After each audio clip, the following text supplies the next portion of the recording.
Kunci 23. Twofold structure. Make verbs agree after certain words. Buatlah subjek dan verb sepadan setelah beberapa kata khusus. Kunci ke-23 ini pada kata-kata tertentu atau kata-kata khusus bahasa Inggris secara gramatikal selalu dalam bentuk tunggal. Nah, yang perlu dicatat ya, meskipun memiliki arti jamak. Jadi ada kata-kata tertentu itu bentuknya tunggal tapi maknanya jamak. Bisa jadi seperti itu. Atau bentuknya jamak tapi maknanya tunggal. Juga ada yang seperti itu. Nah, perhatikan kalimat berikut. Everybody are going to the theater. Setiap orang pergi ke bioskop. Setiap orang dalam bahasa Indonesia pasti kita mengiranya itu kan banyak orang, setiap orang. Tapi kata setiap orang, everybody di sini harus diikuti bentuk kata kerja tunggal. Jadi hati-hati ya, makanya di sini disebutnya salah. Meskipun kalau dalam bahasa Indonesia nggak ada perbedaannya ya, mau setiap orang pergi ke bioskop karena nggak ada perubahan bentuk kata kerja dalam bahasa Indonesia. Tapi dalam bahasa Inggris kan ada. Nah, itu yang harus diperhatikan benar-benar. Nah, kita memahami dari contoh ini bahwa banyak orang ke bioskop dengan subjek kata everybody tersebut ya. Namun sebenarnya yang tadi yang saya bilang everybody adalah bentuk tunggal. Maka verbnya ya harus tunggal. Nah, karena itu kata kerja yang berbentuk jamak yaitu are going itu salah dan kita harus mengubahnya menjadi verb yang digunakan oleh subjek tunggal yaitu is going. Jadi yang benar jadi everybody is going to theater. Ya. Nah, rumus kunci 23 ini ya subjek verb agreement after certain word-nya ini harus disesuaikan. Kalau kita merujuk ke yang tadi kayak every itu masuknya ke indefinite pronoun, kata ganti yang tidak jelas secara jumlah, secara jenis kelamin. Nah, maka kata kerjanya ya harus tunggal ya. Kalau ada pilihan tunggal dan jamak, tapi kalau di lampau ada juga yang hanya pakai verb 2 yaitu yang kita gunakan. Kalau nggak ada pilihan yang lain maka ya kata kerja tersebut. Tapi kalau ada pilihan verb tunggal dan jamak maka pilihlah verb yang tunggal. Nah, agreement sendiri selain everybody tadi ada any awalnya ya, terus no dan some.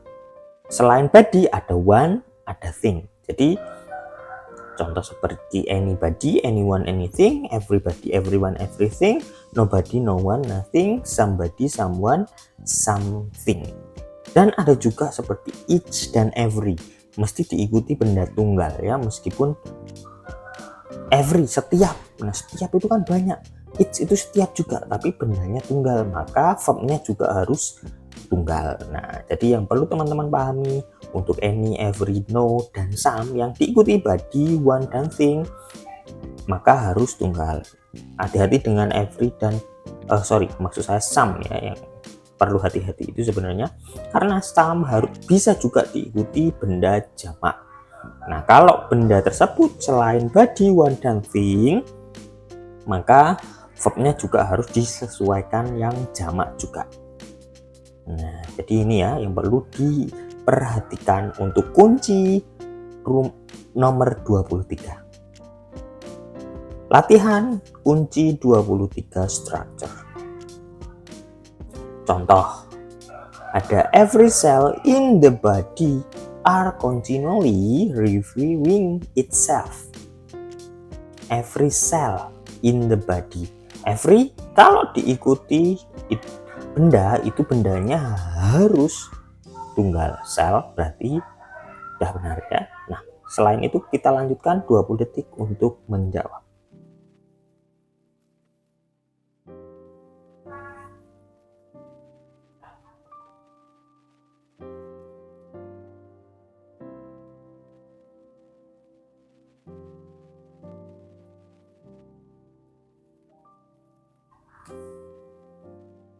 waktu habis. Tadi untuk alpha itu benar ya. Jadi di dalam kalimat ini subjeknya berbentuk tunggal yaitu every cell. Tidak sepadan dengan verb berbentuk jamak are. Jadi Charlie itu yang salah.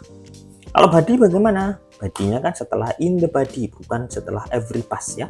Jadi hati-hati, every langsung body, nah itu baru yang jadi everybody tadi, everyone, everything. Tapi every juga bisa diikuti benda yang lain pun tunggal. Jadi verbnya juga harus tunggal. Nah, jadi tetap Charlie yang salah. Kalau delta, itself-nya kan kembali ke cell, makanya delta tidak salah. Nah, every di sini menurut tata bahasa selalu bentuk tunggal sekalipun maknanya jamak. Ya, tadi maknanya apa every? Yaitu setiap. Dalam bahasa Indonesia pasti dianggap jamak, tapi dalam bahasa Inggris dianggap tunggal. Maka jawabannya yang tadi ya, yang harusnya is bukan are. Jadi Charlie yang salah. Next, number 2. In spite of the abundance of less expensive fabrics, nothing have replaced silk as the first choice for elegant clothing. 20 detik untuk menjawab.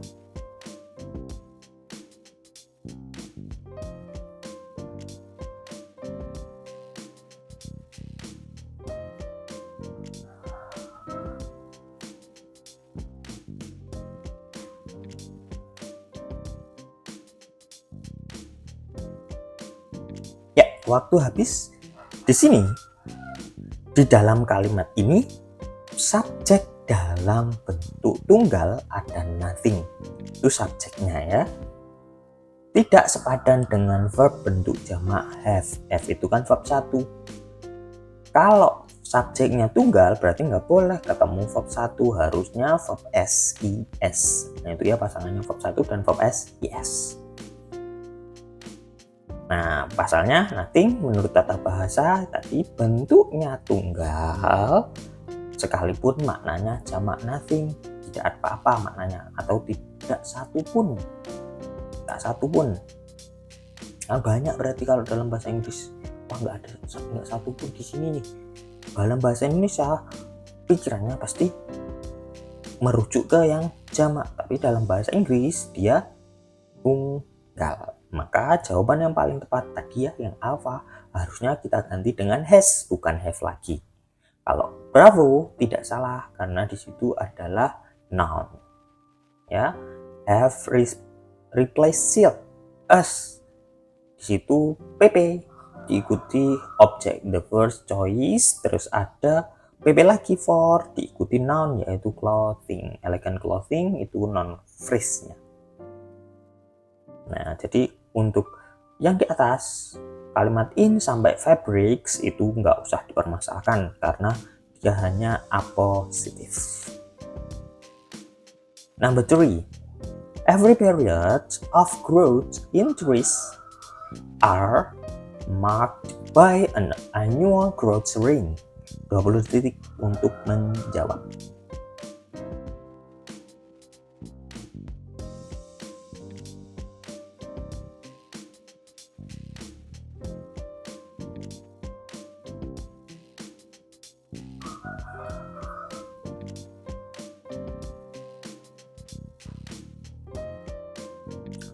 Waktu habis. Di dalam kalimat ini, subjek bentuk tunggal every period tidak sepadan dengan verb bentuk jamak are. Pasalnya, every secara gramatikal selalu bentuk tunggal sekalipun maknanya jamak. Jawaban yang tepat adalah Charlie. Kenapa? Karena seharusnya kita ganti dengan is, bukan are lagi. Jadi kuncinya di every ya, every periodnya ternyata tunggal, berarti every-nya benar, alpha sudah nggak salah. Charlie, bravo, trees jatuhnya setelah pp, berarti dia object of preposition. Jamak boleh nggak? Boleh. Berdiri sendiri boleh nggak? Boleh. Kalau tunggal, in the tree. Nah, kalau jamak nggak apa-apa, in trees saja nggak apa-apa. Nah, Charlie di sini merujuknya bukan ke trees, melainkan ke period.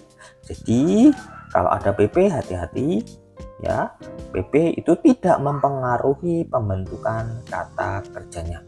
Yang mempengaruhi si kata kerja itu hanya si subjek. Subjeknya ke depan, R itu merujuk ke periodnya. Sesuai tidak, makanya kita ganti dengan is. Sedangkan kalau delta, annual adjektif, ada n di depannya, benar ya, sudah kan, di belakangnya nounnya sudah ada, jadi nggak ada permasalahan dengan alpha, bravo, dan delta. Number 4, nothing from any of the space probes have indicated that intelligent life exists elsewhere in the universe. 20 detik untuk menjawab.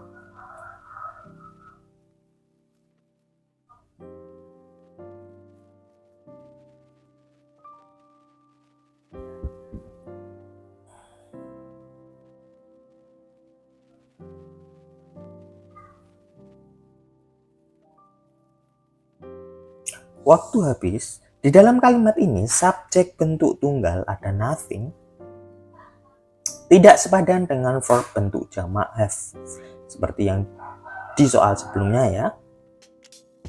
Pasalnya nothing secara gramatikal selalu bentuk tunggal sekalipun maknanya jamak tak satu pun. Nah, jadi jawaban yang paling tepat adalah Charlie, karena harusnya kita ganti dengan has. Kenapa kok have-nya tidak merujuk ke probes? Probes itu adalah object of preposition dari of. Ya. Sedangkan kenapa kok nggak milih alpha? From any itu any of ya. Any of itu adjective. Nah, diikuti noun yaitu the species probes. Nah, jamak nggak apa-apa di sana ya. Any of the species of probes.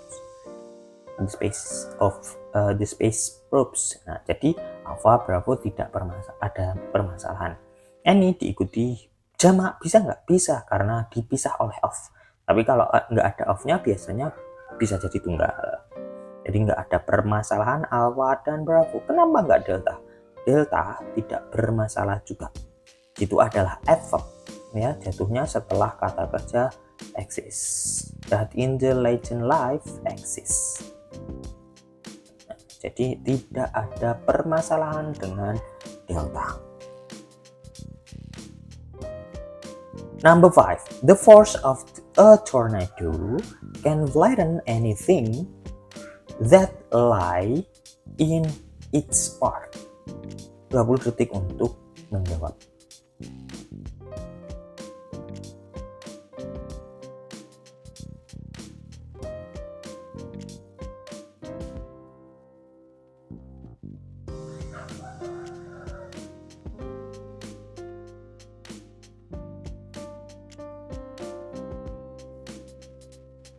Waktu habis. Di dalam kalimat ini subjek bentuk tunggal yaitu that ya.